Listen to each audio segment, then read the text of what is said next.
If you experience sticker shock every time you open your energy bill, one simple act can help you manage your usage. Plant a tree.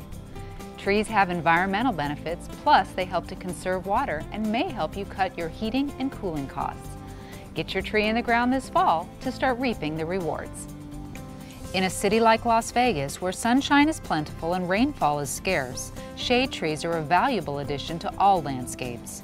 They offer relief during our scorching hot summers, they increase the oxygen we breathe and help clean the air, and they can add value to your home.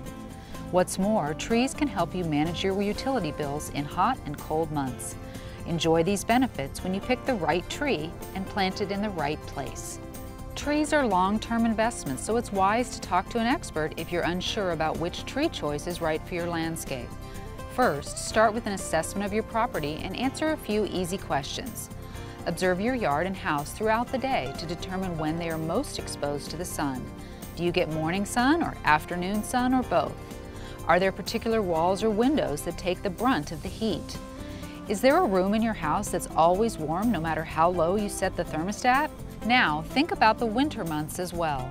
Would certain areas benefit from trees that block cold winter winds? Would you want areas that remain unshaded to allow the winter sun to warm your home? These simple observations will help narrow your choices. Next, take note of the size of your yard and features that could interfere with the growth of your tree. Do you have an extended patio or pool? Are there other trees in your landscape or hardscapes like pathways and driveways that you need to plan around? Consider your home's foundation too. You won't want to disrupt it with a poorly placed tree. Many newer valley home lots are shrinking, meaning a smaller tree may be a wiser choice.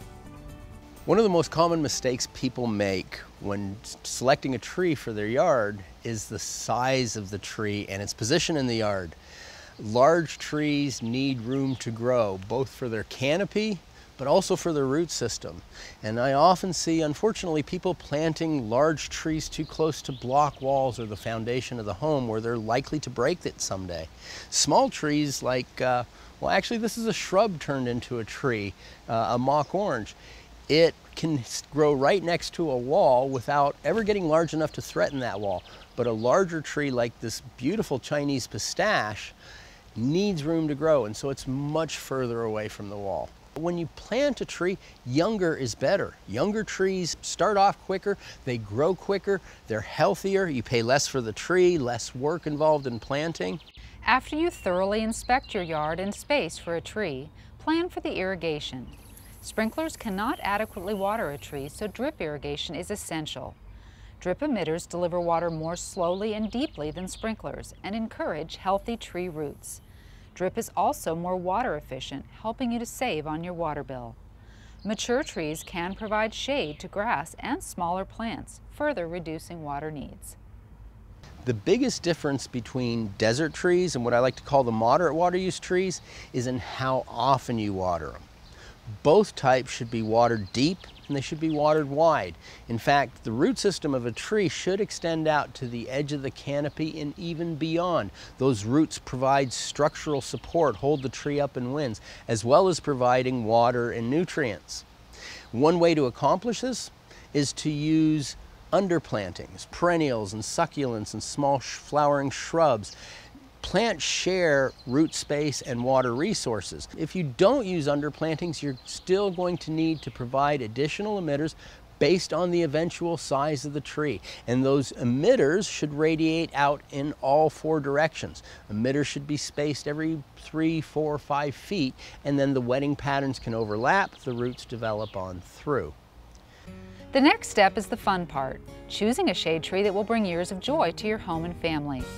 No matter what type of tree you purchase, you want to ensure it's tough and adaptable. It should be water efficient and low maintenance and grow quickly enough so you receive shade when the weather begins to warm. Depending on the size of your yard and if you like flowering blooms, you might consider planting a smaller variety like chaste tree, desert willow, or sweet acacia. These trees grow up to 25 feet tall with a canopy that stretches 25 to 30 feet wide. Each is tough and resilient. Homeowners with a little more room to cover may want to plant a tree with a great sprawling umbrella-shaped canopy.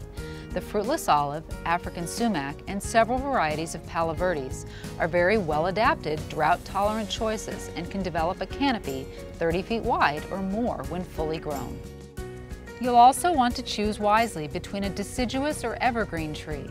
Evergreens hold on to their leaves throughout winter and give your landscape a green, lush look when other plants are dormant. Evergreens can be a good choice on the north and northwest sides of your home to help block cold winter winds. But if you want to welcome the warming winter sun, consider deciduous trees on south and west-facing exposures. Deciduous trees provide shade during the hottest months, but allow more sunlight in when they lose their leaves in cold months. That can help reduce summer cooling and winter heating costs.